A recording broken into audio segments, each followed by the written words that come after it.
of knowing. All right, man. Welcome to Crow 777 Radio. This is episode 264. Jason Lindgren is with me, and we're very excited. We have Mandara Cromwell, and we'll open by getting where you can contact her or find her online, but we're finally going to do a meaningful episode on Cymatics. And as I have said a number of times, I dropped little cookies here and there that I thought someone would pick up and run with because I haven't been able to use my scope like I'd like. And one of the things I pointed out is I had taken the star Sirius and defocused it. I think I did Aldebaran, the Eye of the Bull, defocused it. And I began to realize you can pick up color and cymatic patterns, both attributable to vibration or cymatics, and learn things and begin to attribute true meaningful things to a star that I don't think anyone's done, or at least if they have, I haven't found it. But the way it started for me was I saw cymatics when YouTube was brand new. Someone was doing the sand on the plate thing. And I thought, wow, that's cool. That's eye candy. Saw it a couple times. Then I saw someone do it with colored sand. Later that day, I had the epiphany. I realized all at once, oh my God, this is how form is created, and it's undeniable. And how is it that this could have been lost in the shuffle? This is how everything is created in our world, and it's provable. And when I say everything, I mean everything. Color, form, just everything, and we'll get into that. But anyhow, welcome, Jason. And a fine good morning it is. So how's it? You're about to do Flattoberfest. Yeah, I just came back from a film shoot in Miami. Looks like we're going to be doing some more of that soon, so that's a big deal, hopefully. I'll let people know more about it when I know more about it, but I know the tentative date for the film they're doing on germ theory, they want to do for spring, but more details to come. But yes, this weekend is Flattoberfest in South Carolina, and I am doing a presentation on the social engineering of manned spaceflight. Okay, so I think this is actually going to run after you've already been there, if I'm not mistaken. But can we say a little bit more about the film, or no? Yeah, it's a very nice lady from California who's done many films before, so she's experienced, and she was great to work with. And the other person heavily involved is our friend, Dr. Andy Kaufman. So we know that there's going to be a lot of common sense in there right from the get-go. There it is, man. As I have said on the air so many times, and I will say it again because I mean it. A theory is an idea, and the longer a thing is called a theory, the less good that idea is. A theory at some point needs to be proven out and go beyond the moniker theory, maybe to law or some other firm thing we can build a foundation from. And in the world we live in now, so much of what we work from is theoretical. But we have Mandara with us, and we're going to talk cymatics, and there is nothing theoretical about any of this, but for some reason it was lost. Anyhow, welcome, Mandara. Thank you. It's great to be here. I'm so happy to have you here, but let's do our due diligence. Would you like to tell people where they can find you online? If you give out an email address, you will be overwhelmed. Warning given. It's probably best that they visit my website. And that website URL is Cyma, C-Y-M-A, technologies.com. CYMATECHNOLOGIES.com. And take a little look at all the things that are offered there, some of the information that we're going to cover today. There are some very short video clips on cymatics. And then if you feel called, please do email me through the website. Okay. Tell me that you listened to this show, and I'll be really excited. Okay, so before we jump in, we've got a whole list of things that we're going to cover that we've carefully put together for each of the hours. But what do you think about what I laid down about defocusing a star when I began to realize that you could see cymatic patterns? And with all the technology we have, of course, you could take a video at a high frame rate and you could grab frames and kind of more readily get an idea of color. Of course, when you look at a star, sometimes they look like they're shimmering the rainbow at you when it's in focus. But what I'm getting at here is one of the things I noticed that is missing from cymatics, and I think it's kind of by intention because cymatics tells us so much, is a library of cymatic patterns. I mean, really the closest you can come is the Chladni stuff. And a lot of the times the frequencies or the vibrational rates are not matched. And there's very few of them. As a matter of fact, I went looking finally for the complete Chladni set, and I found it online for, I don't know, $3 or $4 grand. or something. Is there, at this point, to your knowledge, a complete cymatics map or relatively complete mapping of the patterns demonstrated and then paired off to how they were made? There is not. That is a field that is wide open. And there have just been a few people who have stepped forward and really been very active in this particular field of cymatics. And the person who I know and work with closely is John Reed in the UK. And he's developed the Cymoscope, which is the latest and greatest technological invention to capture cymatic images. He has received files from NASA and scoped the sun and a few of the stars. And he's also scoped a healthy cell and a cancer cell, as far as, going really into the minuscule details of what the human body represents at a cellular level.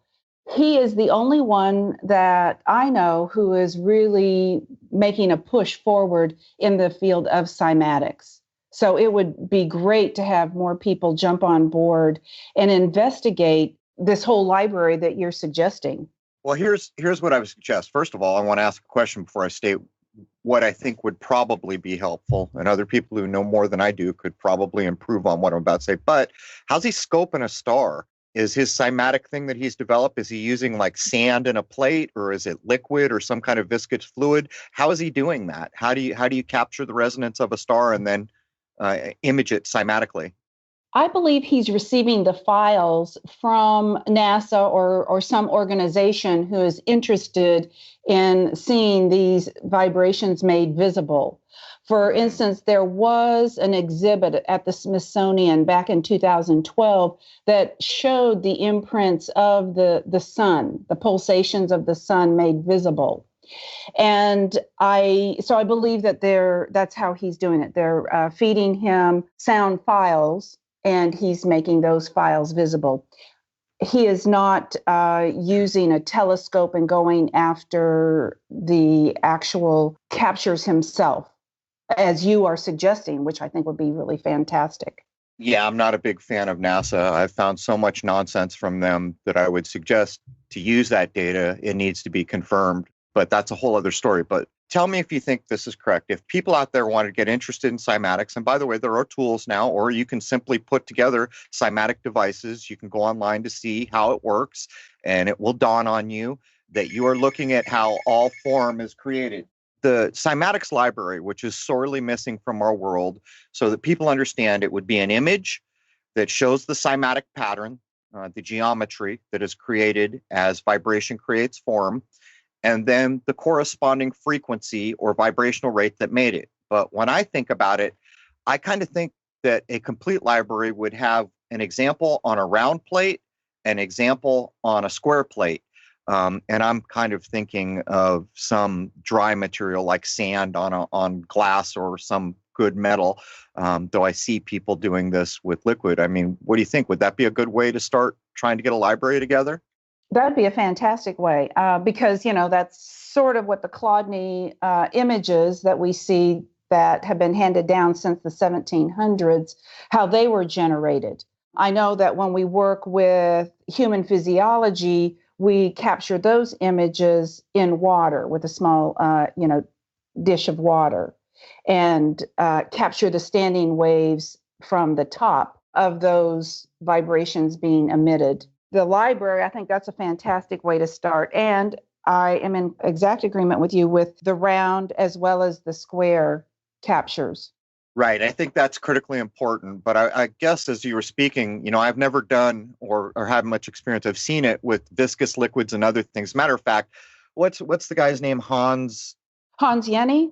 Yeah, Hans Jenny. So I bought his big honking massive book and I read it cover to cover because Jason and I just kind of felt like it was window dressing. Like we hadn't really gotten anywhere meaningful that hadn't already been done.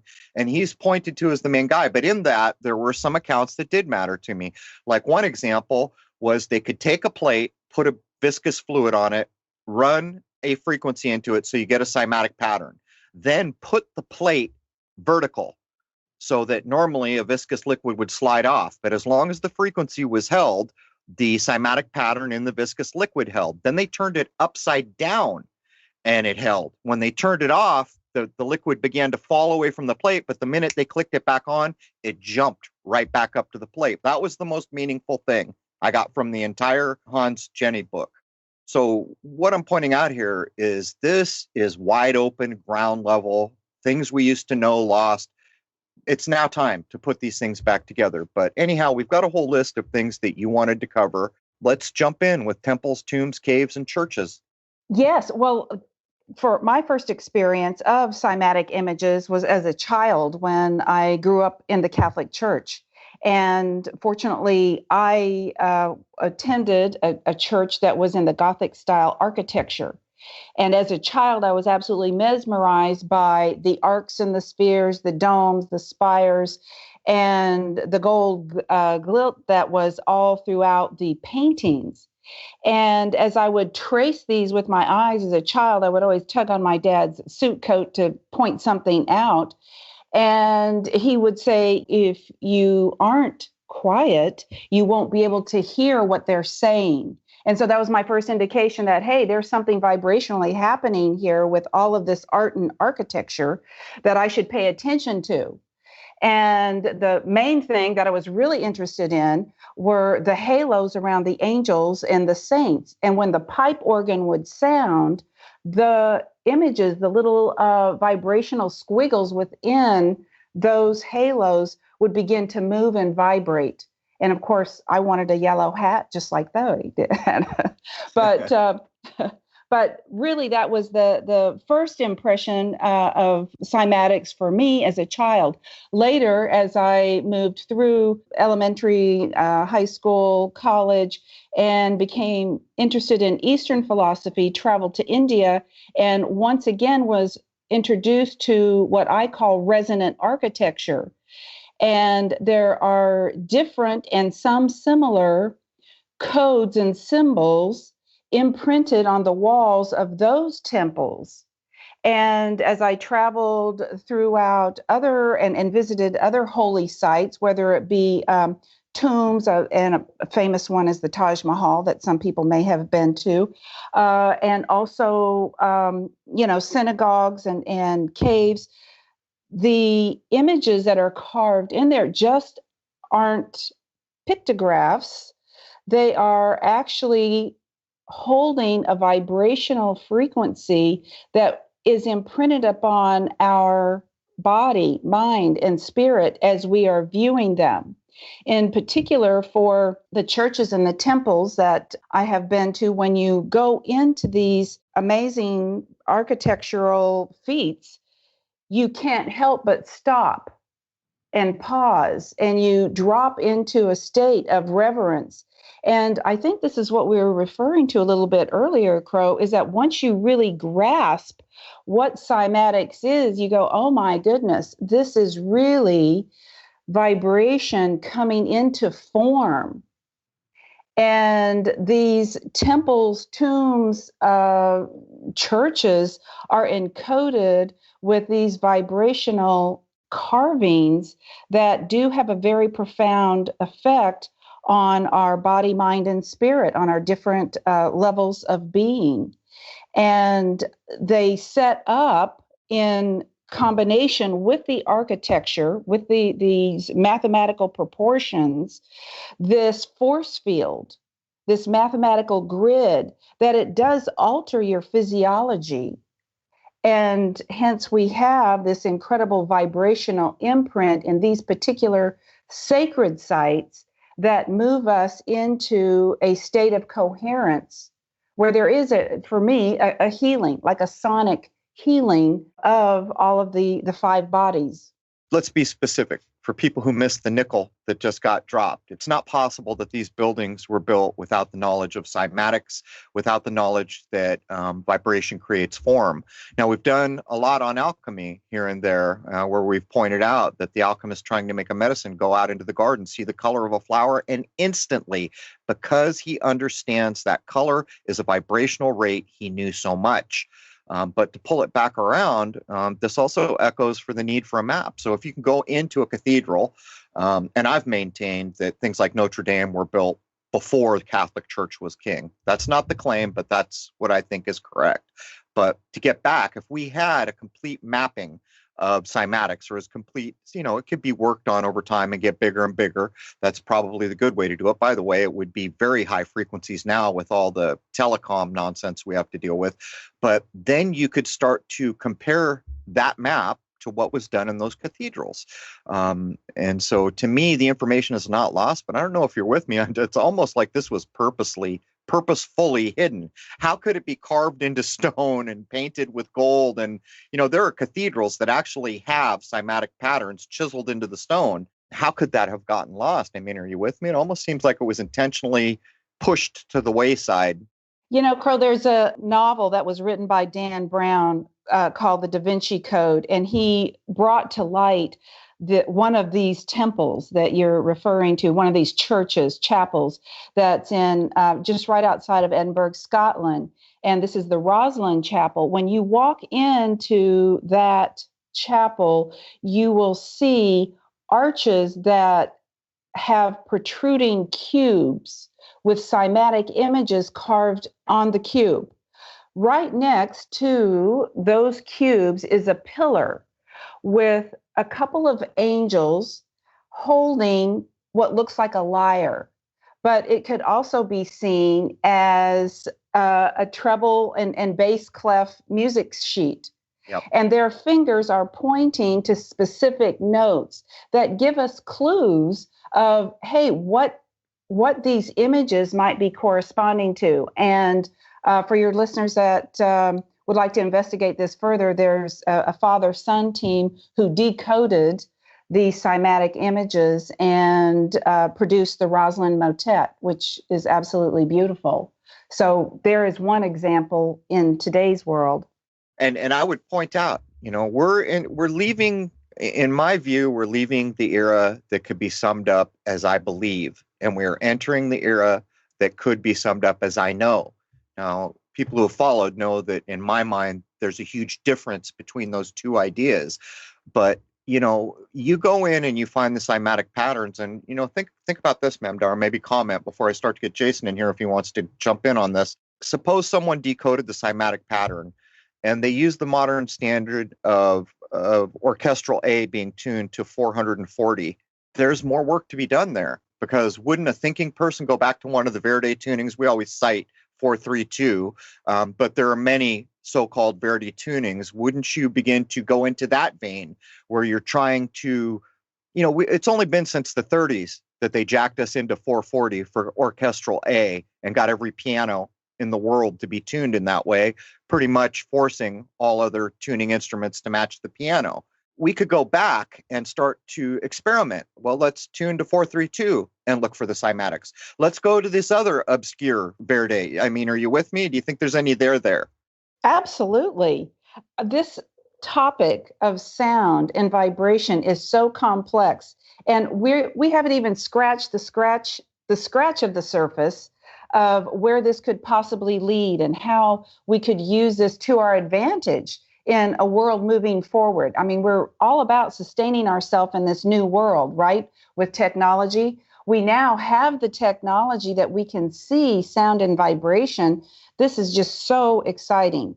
Right. And it's going to give us a window. As these things that we're talking about come back online and minds tune in all over the world, you never know who the genius is going to be sitting in his living room who does the thing. But now we have the ability to communicate. But I would point out that all of technology is built on a vibrational rate. But Jason, as a fellow sound engineer and musician, you want to get in on this. Do you have something to add? Let's go back to the Da Vinci Code for a moment, because I have read the book and seen the movie, which was okay.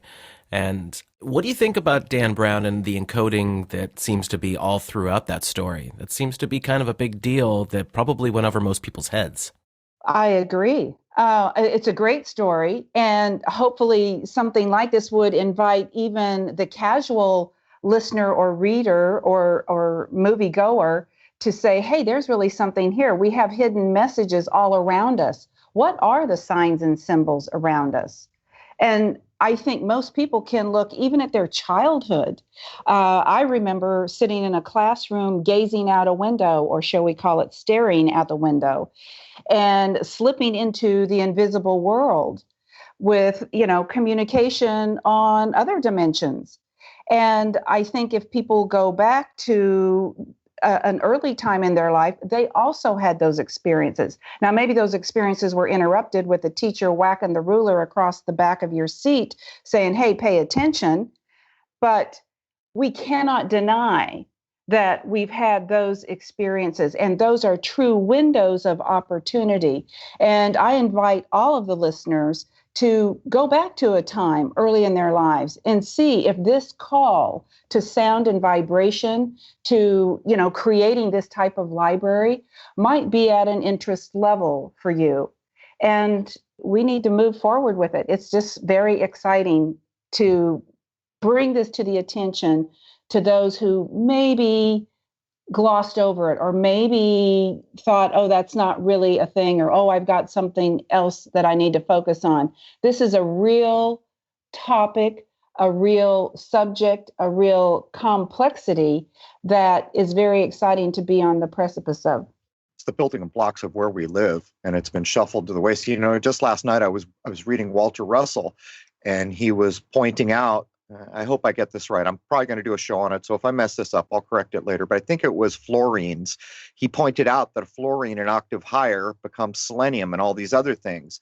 And he says the attributes of that particular thing in our world have not changed, but the nature of it has. Or maybe I've got that backwards. I'll do the correction. But you can see what we're talking about here. If you go into a place like the Vatican and you look at all that art on the wall and you don't understand what color means, you don't know a fraction of what they knew, because those colors all meant something back in the day. In the same way, I'm still searching for books, old books, even a simple flower had so many levels of meaning, from the color to when it was available, all these ideas. And this all relates back to cymatics, or vibrational rates.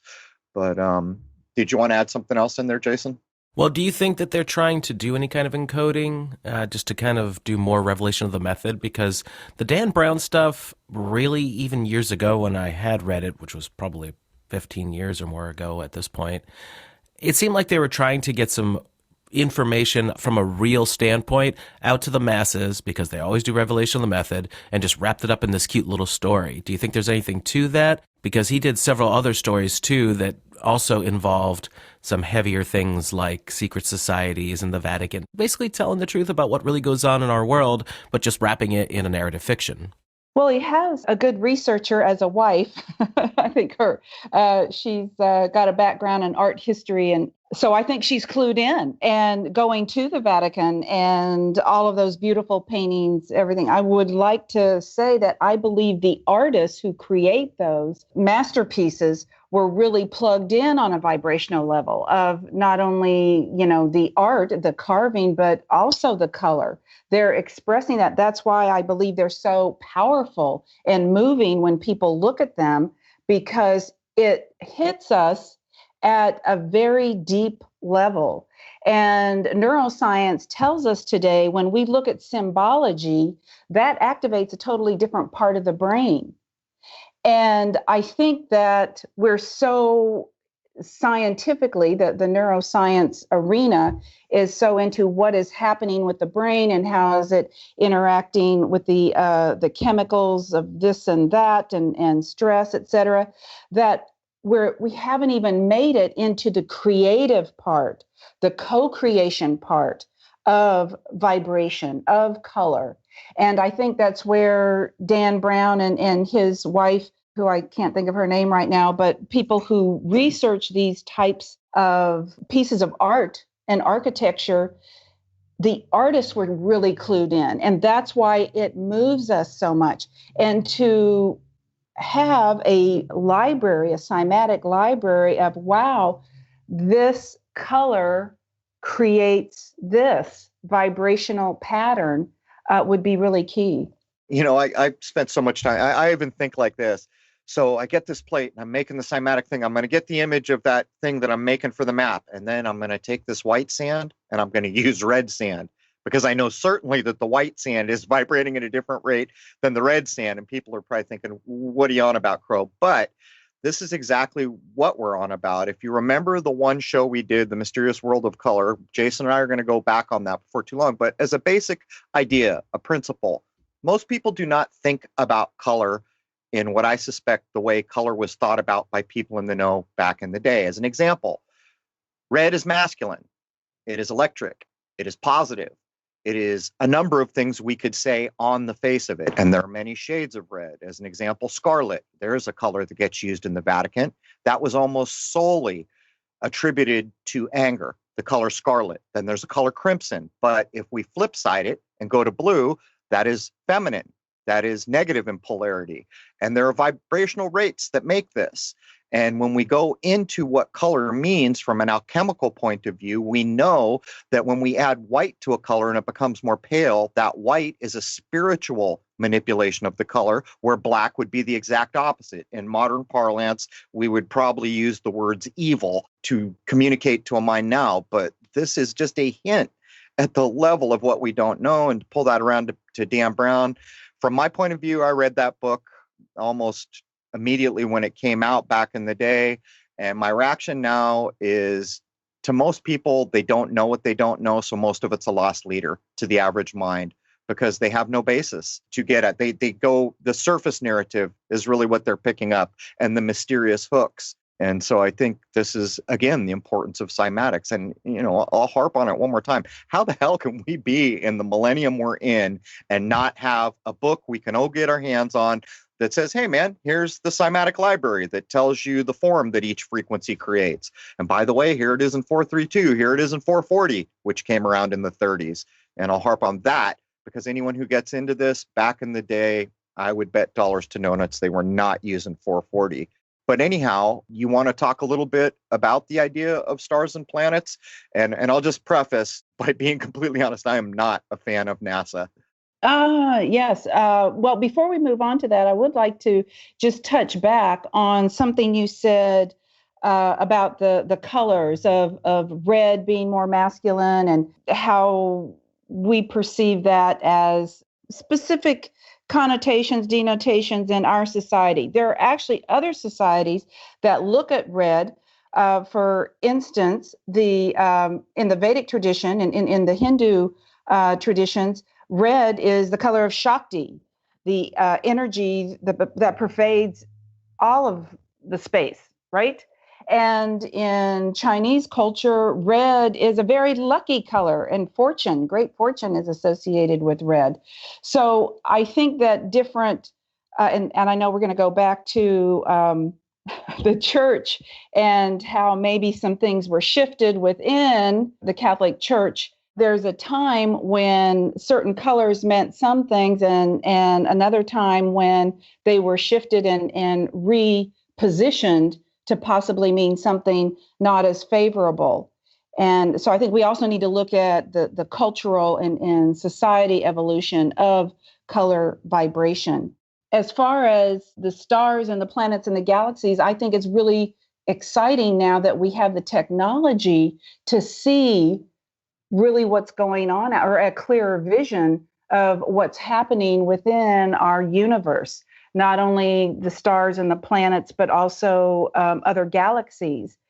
And back to the Vedic tradition and the Chinese, when they started cataloging or creating their rules or observations of cosmology, they watched the movement of the planets. As a matter of fact, in Chinese Taoist philosophy, they had the five wanderers, which were the planets that we can see with the naked eye.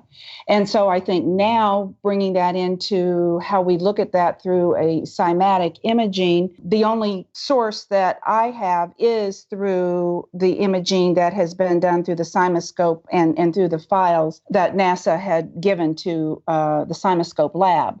And I think if we look at those again, and compare those with the Cymatics library catalog of all of the vibrations at the different hertz rates, we'll see some overlap and similarities in how these constant compilations of frequencies evolve throughout our existence. It's really an exciting time to use today's technology because we have these high definition cameras.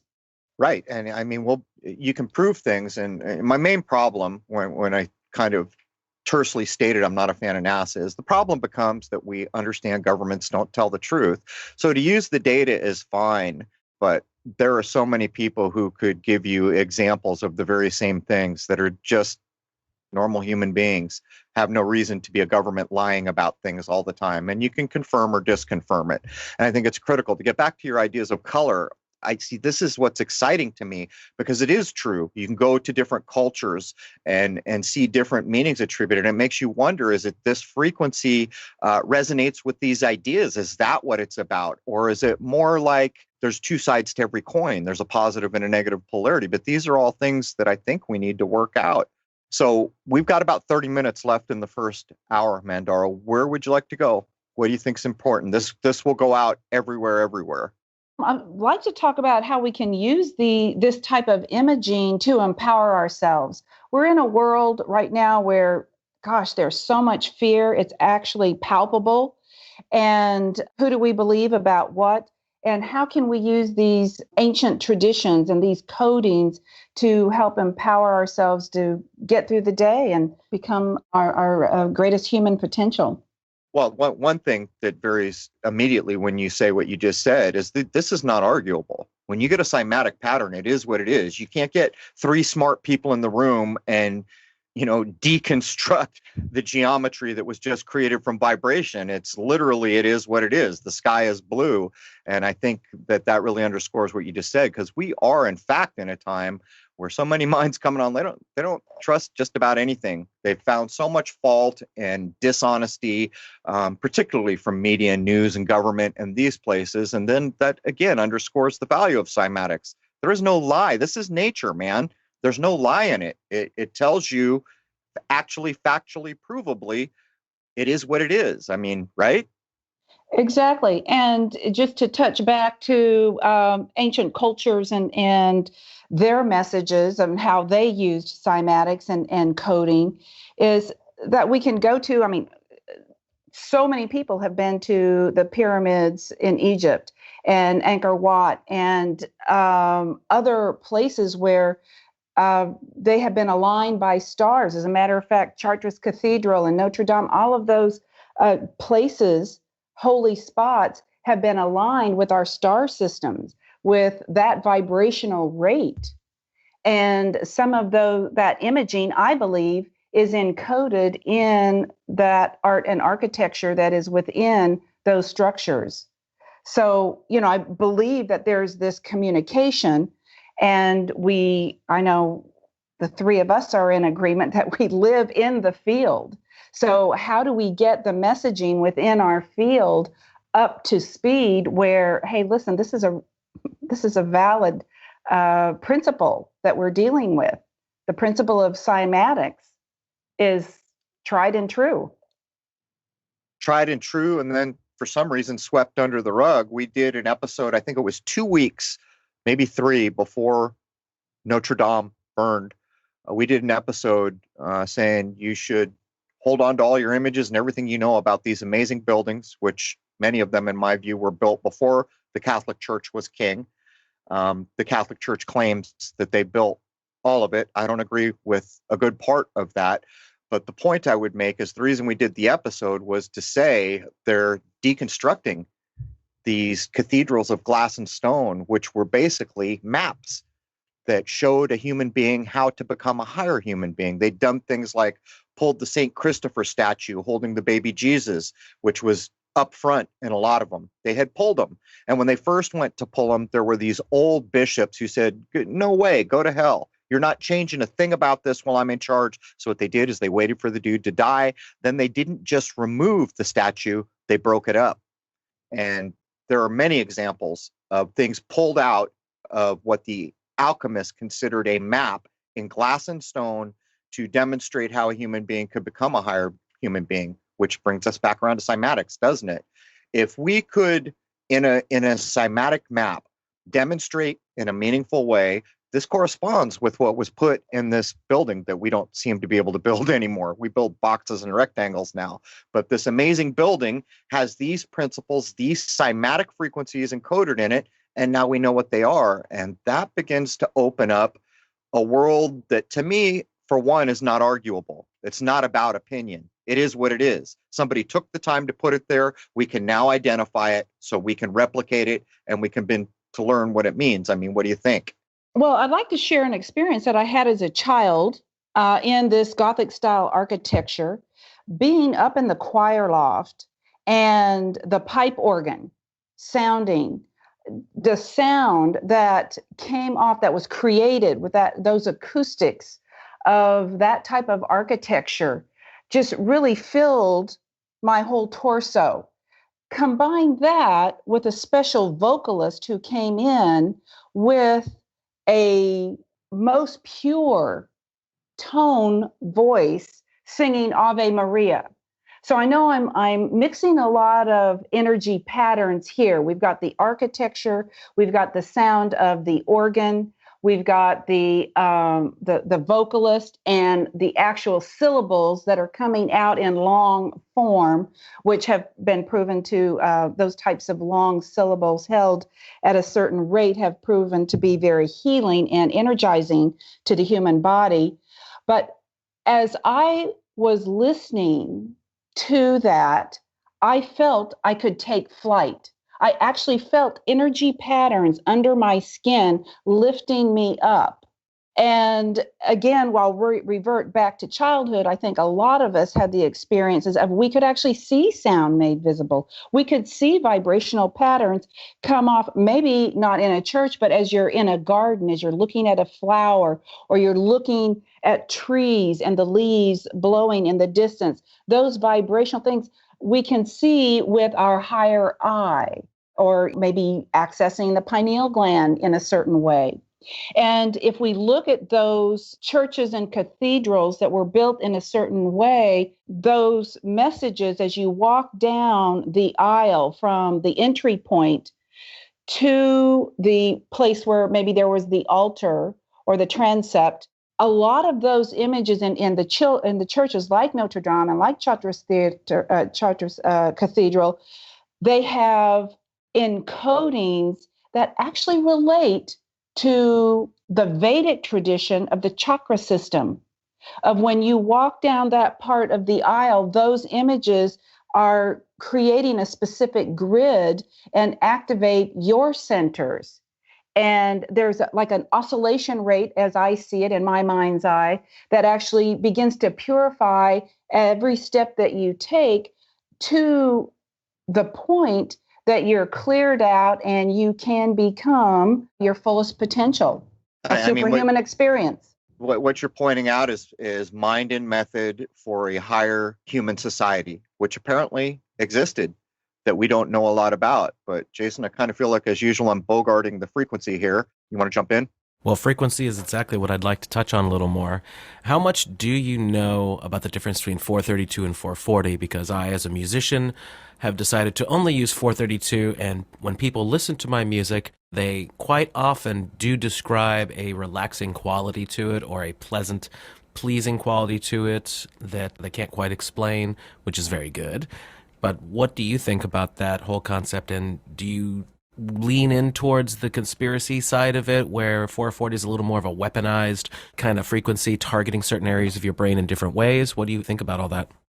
Jason, I'm open to all of it.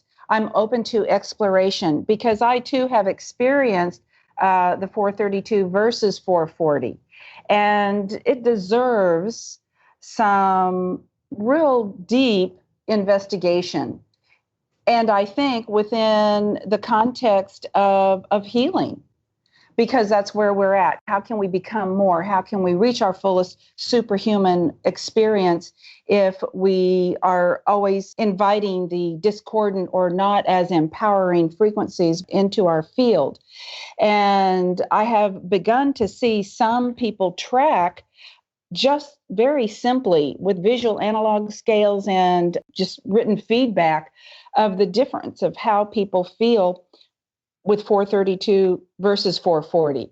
I believe there is one organization, and I'll have to look it up to be sure, that started to track brainwave activity with 432 and 440.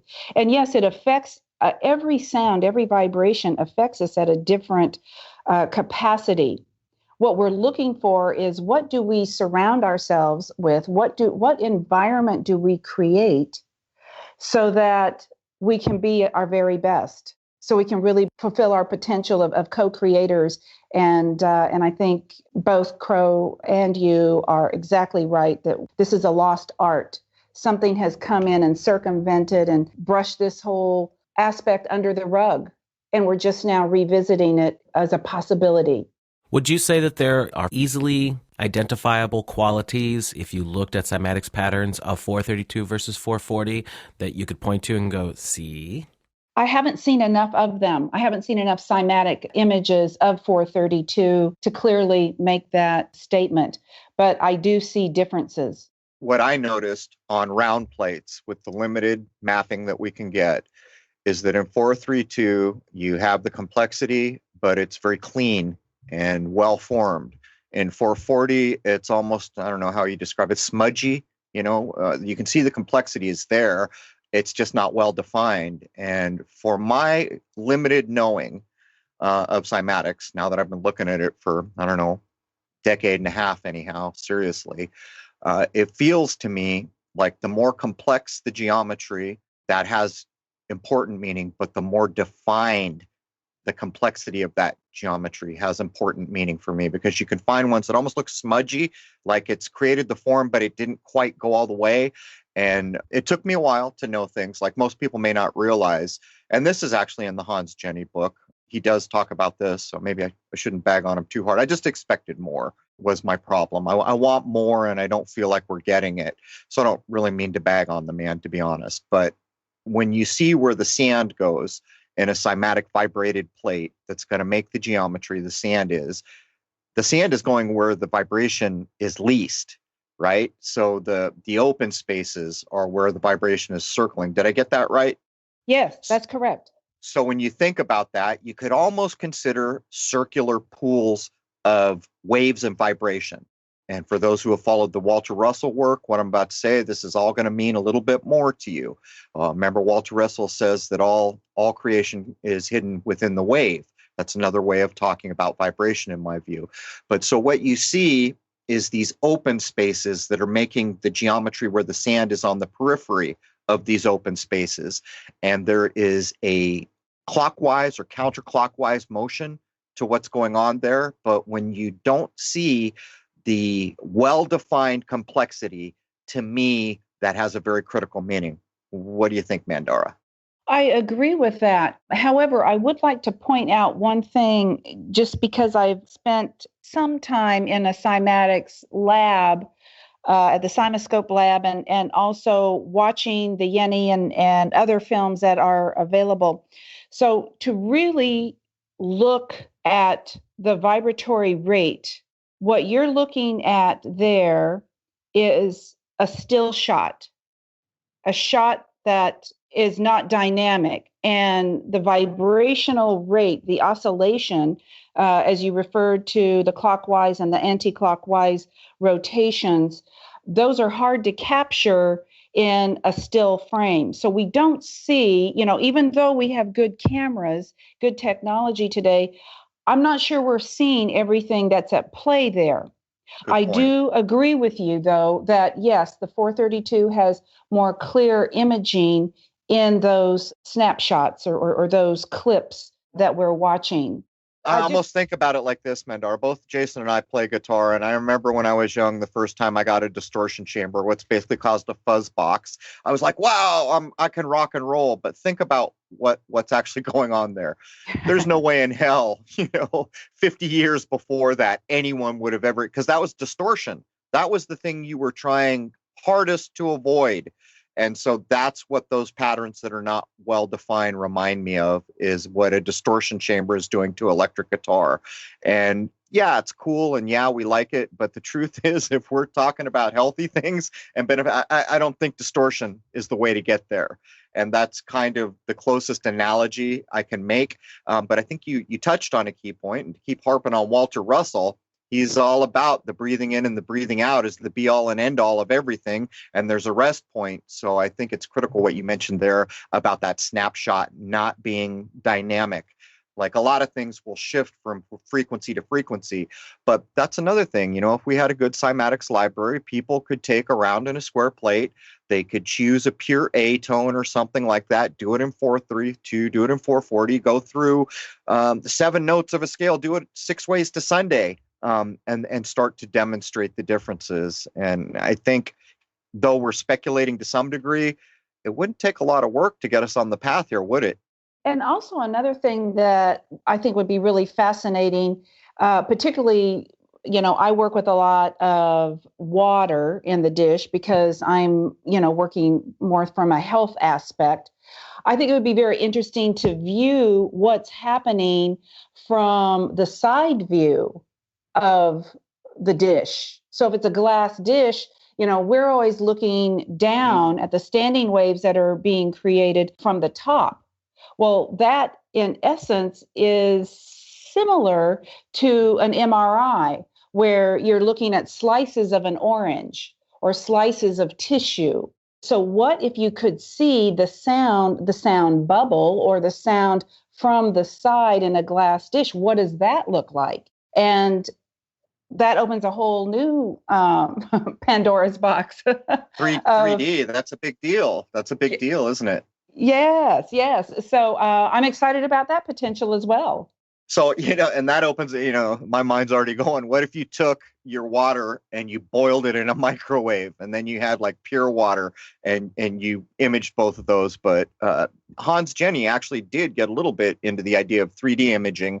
I think viscous liquids were the idea that he used in his book, but I'm guessing, having never done it, probably you're getting a more drastic effect with a liquid, right? Because all the little particles are closer together, so the vibration can travel more readily than if you use sand.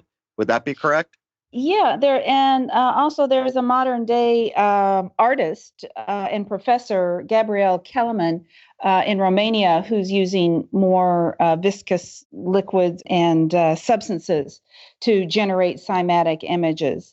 And, that's kind of really interesting in its own right, because there we have the influence of art and expression, and you're using vibration in that particular way. So, yeah, there's so much to explore.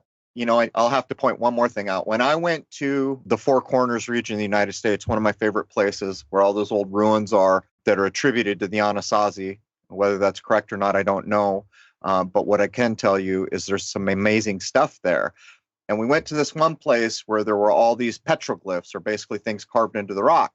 And the one thing at the time, because I was coming off the tail of so much scope work as we drove across the country, is you always see that spiral, right? And in this one place where they're marking the equinoxes and the solstices, there's a spiral. But I noticed the spirals are turned one way and the other. Some are anti-clockwise, some are clockwise. And you know darn well that there's meaning. And then I began to realize, wait a minute, look at this spiral has this many arms from the inner dot where it starts all the way out to the outside. And I began to realize all the meaning in these simple shapes that these rangers were trying to tell me were just pretty pictures someone did for no specific reason. And by the way, there's a dagger of light hitting the center of that spiral on the correct day. I'm not even sure how many people around today could even build that or know when the correct day is. The idea being, if the dagger of light wasn't there on an equinox, the world was leaving balance. But I mean, even that, Mandara, is a direct cousin, or how would we say it, of what we're talking about, isn't it? An initiation, I call it.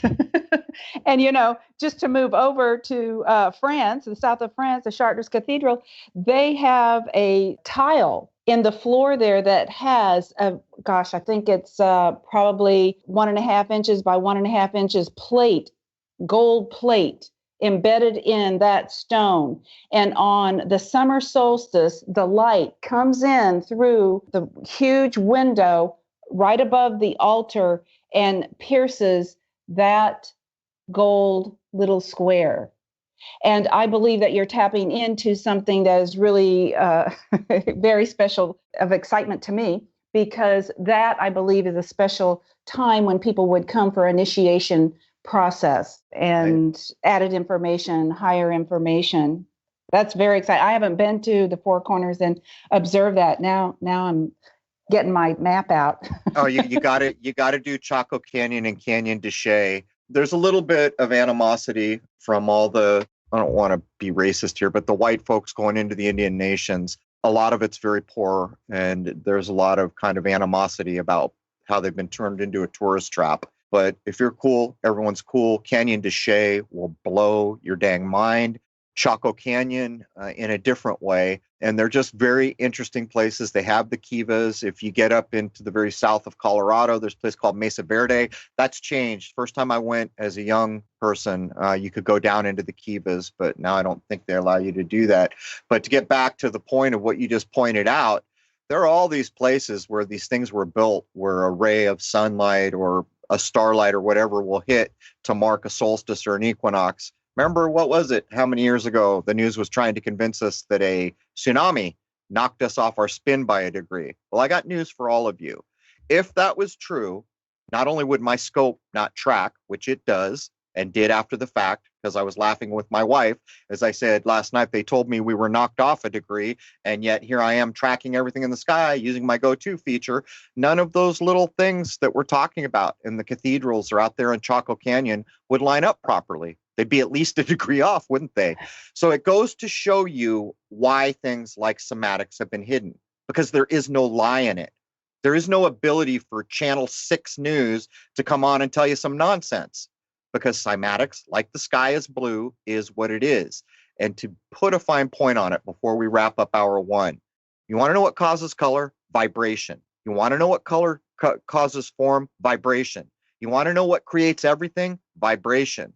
And this is for lack of better terms, the science that once dealt with this level of knowing of real, inarguable things about our world.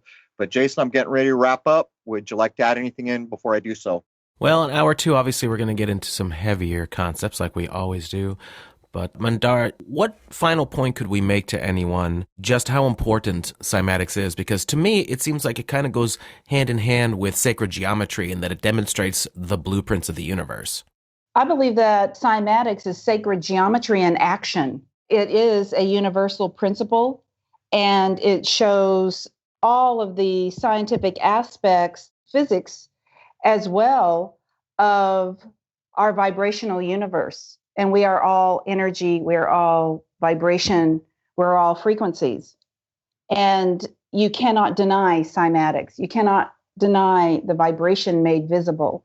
We are what we are, and Cymatics is the rule, in my view. Perfect. You're right. You can't argue. And it's not been, as I wrap up, I'll say it hasn't been so long since this information was kind of swept off the table. And I'll make an example. A little while ago, Jason and I were demonstrating that a deck of cards has 4 suits and that those were directly correlatable to the tarot. I don't think they're called suits. I don't know what they're called. Cups, wands. You know what I'm talking about. So you can take a club and know that it corresponds to the wand in tarot. But someone just sent me, and if you don't know what this is, just do a search for the seed of life or the flower of life, and you'll get all these images of a geometry, which is very important. And I suspect we'll probably talk about that. But someone had overlaid all the suits, hearts, clubs, diamonds, spades, into these primordial shapes of creation. And it proves these things were not done willy-nilly randomly. People knew stuff when these things came to be. Those beautiful buildings like Notre Dame that just nearly got torched, hint, hint, hint. Those were built in a time when what we know now doesn't even compare to the natural world because of what Mandara just said. These things are not arguable. Almost every damn thing we talk about these days is arguable. And that's one of our main problems. But anyhow, that does bring hour one of episode 264 to a close. And before I close, Mandora, one more time, tell people where they can locate you online. And also, you have some devices you've invented. Yes, my website is Cyma Technologies, CYMATECHNOLOGIES, cymatechnologies.com. And I've created healing devices for people to kind of like a master pitch pipe and create a force field to empower them to superhuman health. So please check it out. And I do have a short video, about 15 minutes, on my website called The Mystical Side of Cymatics. If people want to see actual pictures of, churches, temples, and what we're talking about here. So I invite you to explore, and definitely drop me a note and let me know that you heard our conversation. Would love to hear from you. You're going to hear from a lot of people.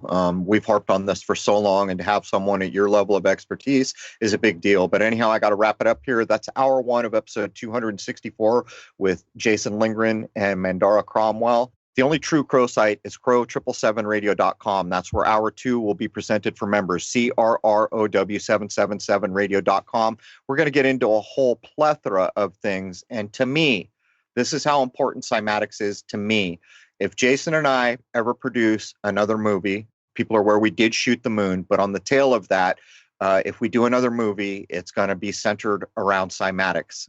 It is the biggest deal to me that we lost along the way. It shows us how everything works, how it was all created, how form is made, why color is color, all of it. Anyhow, join us on the other side at crow777radio.com for hour two of episode 264 with Mandora Cromwell. There it is, man. Cheers.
Belief is the enemy.